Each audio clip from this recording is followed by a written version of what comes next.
చాలా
దేశం కోసం ప్రాణత్యాగం చేసినటువంటి రాజీవ్ గాంధీ గారి యొక్క విగ్రహాన్ని ఆవిష్కరించిన అవకాశం మాకు దొరకడం అనేది ఈ వేదిక పైన అందరూ కూడా ధన్యులమనే మాట ఈ సందర్భంగా మనం చేస్తా ఉన్నాం. భారతదేశ ఆధునీకరణకి ఆద్యం పోసినటువంటి దూరదృష్టి గలటువంటి నాయకుడు రాజీవ్ గాంధీ గారు. ఆనాడు ఆయన దూరదృష్టి వల్లే ఈ దేశం 21వ శతాబ్దంలోకి శాస్త్ర సాంకేతిక పరిజ్ఞానంతో ముందుకు వచ్చిందని చెప్పడానికి ఏమాత్రం అతిశయోక్తి కాదు. యువకులు 21వ శతాబ్దంలోకి అన్ని అంగులతో పోవాలి, ప్రపంచ దేశాలతో పోటీ పడాలని తపన పడినటువంటి మహానాయకుడు మాజీ ప్రధాని భారత రత్న రాజీవ్ గాంధీ గారు. నాకు పొన్నం ప్రభాకర్ కి లక్ష్మణ్ అందరూ కూడా వారితో చేయి కలిపే అవకాశం వచ్చింది, వారితో మాట్లాడే అవకాశం వచ్చింది. వారి సొంత సంతకంతో నన్ను ఎన్ఎస్ఏ రాష్ట్ర అధ్యక్షుడిగా చేసినటువంటి ఘటన నా జీవితంలో మర్చిపోయిన సంఘటన. ఈ యువకులు ఓటేస్తా ఉన్నారు. ఈ దేశ నిర్మాణంలో యువతరం భాగం కావాలని 18 ఏళ్లకే ఓటు హక్కుని కల్పించినటువంటి మహానాయకుడు రాజీవ్ గాంధీ గారు. గాంధీ మాత్రం అడుగుజాడల్లో దేశం గుండెకాయ గ్రామాలు, ఇండియా లివ్స్ ఇన్ విలేజెస్ అనేటువంటి సూక్తితో ఆనాడు 64వ అధికారానికి ఆద్యం పోశాడు. రాజ్యసభలో వీగిపోయింది. ఆయన చనిపోయిన తర్వాత ఈ జిల్లా వాసి టివి నరసింహారావు గారు ప్రధానమంత్రిగా ఆయన కన్న కళ గ్రామ స్వరాజ్యం 73, 72, 73 అధికారం ద్వారా అమెండ్మెంట్ తీసుకొచ్చి గ్రామాలకి నేరుగా నిధులు ఇవ్వడం కాకుండా గ్రామాన్ని పాలించే హక్కుదారులకి పరిపూర్ణ హక్కులు కలిగించినటువంటి మహా గొప్ప మేధావి ప్రధాని శ్రీ రాజీవ్ గాంధీ గారు.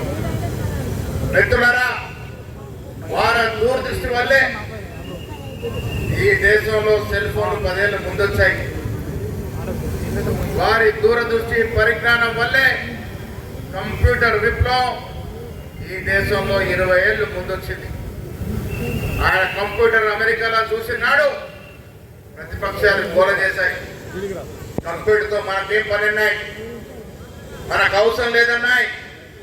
కానీ ఇవాళ ఆ కంప్యూటర్ ఆధికరణ వల్లే ఈ దేశంలో మిగతా దేశాల కన్నా 10-15 ఏళ్ళ ముందు మనం మొబైల్ ఫోన్ వాడుకునే అవకాశం వచ్చింది. ఇది ఏ టెక్నాలజీ ముందుకు పోతా ఉన్నాం, ఆ టెక్నాలజీ అంతా 30 ఏళ్ళ ముందు మన దేశానికి వచ్చిందంటే రాజీవ్ గాంధీ గారు దూరదృష్టి, వారి యొక్క కళ సాకారం అయింది కాబట్టి ఈ దేశానికి శాస్త్ర సాంకేతిక రంగం ముందు వచ్చిందనే మాట కూడా సందర్భంగా చెప్తా ఉన్నాను. మిత్రులారా, కల్మాషం లేనటువంటి మహానాయకుడు, అందరినీ సాదరంగా పలికించి ఈ దేశ నిర్మాణమే మన ముఖ్యం అనుకున్నటువంటి మహానాయకుడు మనకు లేకుండా పోయాడు. ఇలా విగ్రహావిష్కరణ అంటే సంవత్సరానికి 2 సార్లు దండలేయడానికి కాదు, ఈ విగ్రహం ద్వారా మనకు స్ఫూర్తి తీసుకోవాలి. వచ్చే యువతరం వారు కనబడప్పుడల్లా వారి చరిత్ర చదువుకోవాలి. ఎంత గొప్ప నాయకుడు రాజీవ్ గాంధీ చరిత్ర తెలుసుకొని వారు ఆచరించినటువంటి గాంధీ మార్గాన్ని మనము ఆచరిస్తే వారికి నిజమైన నివాళి అర్పించిన వారితోనే మనం ఈ సందర్భంగా మనవి చేస్తా ఉన్నాం. మిత్రులారా, రాజీవ్ గాంధీ ఏ రకంగా చనిపోయాడో, ఎందుకు చనిపోయాడో ఒక్కసారి యువతరం తెలుసుకోవాలి. ఇందిరా గాంధీ గారు ఎందుకు తూటాలకు బలైందో ఈనాటి యువతరం ఒక్కసారి తెలుసుకోవాలి. దేశం కోసం, దేశం సమగ్రంగా ఉండాలని రక్తార్పణం చేసినటువంటి మహానాయకులు ఇందిరాగాంధీ, రాజీవ్ గాంధీ గారు. మిత్రులారా, ఇవాళ రాజకీయాలు చూస్తా ఉన్నాం.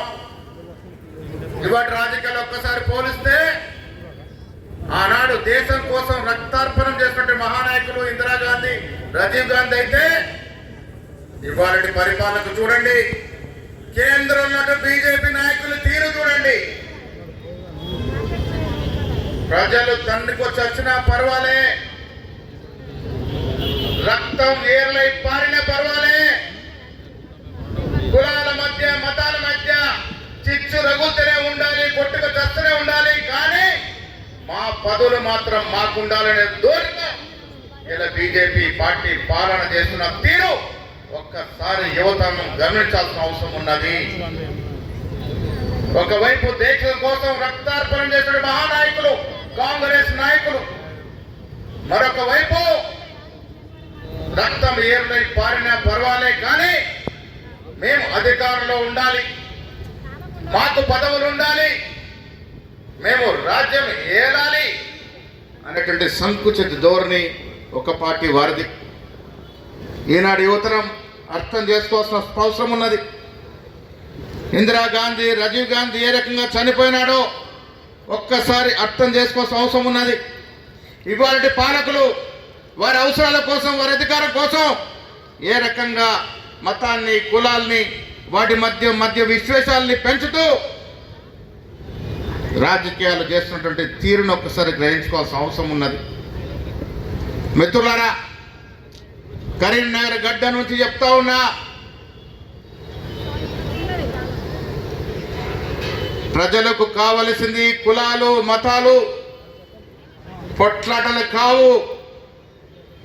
ప్రజలకు కావలసింది వారి జీవిత బాగోగులు, ప్రజలకు కావాల్సింది వాళ్ళ పిల్లల విద్య, ప్రజలకు కావాల్సింది వాళ్ళ పిల్లలకు ఉద్యోగాలు, వారి జీవన పరిమాణాలు పెరుగుదల.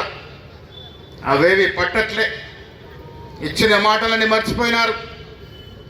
ఇవాళ రాష్ట్రంలో రేవంత్ రెడ్డి గారి నేతృత్వంలో ఇస్తున్నటువంటి పేద సంక్షేమ కార్యక్రమాలన్నీ కూడా ఆనాడు రాజీవ్ గాంధీ గారి యొక్క దూరదృష్టి, వారి నాయకత్వానికి స్ఫూర్తి అనే మాట కూడా ఈ సందర్భంగా మనవి చేస్తా ఉన్నాను. కాంగ్రెస్ పార్టీ సిద్ధాంతం పేద ప్రజల యొక్క సంక్షేమం, ఉద్యోగాలు, శాంతి భద్రతలు, రాష్ట్ర అభివృద్ధి. ఈ రాష్ట్రంలో కాంగ్రెస్ ప్రభుత్వం అన్నీ నెరవేరుస్తూ ముందుకు పోతా ఉంది. అమాయక ప్రజలు నమ్మించి మతాల పేరిట, కులాల పేరిట రాజకీయాలు చేసే రోజులు దగ్గర పడ్డాయి.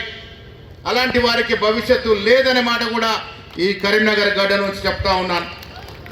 ప్రజలకు కావలసింది శాంతి భద్రతలు, ప్రజలకు కావాల్సింది వారి జీవిత బాగోగులు. కులాలు, మతాలు, దేవుళ్ళు ఎవరు చోట వాళ్ళు ఉంటారు. మిత్రులారా, అందరము దేవుని ప్రేమిస్తాం.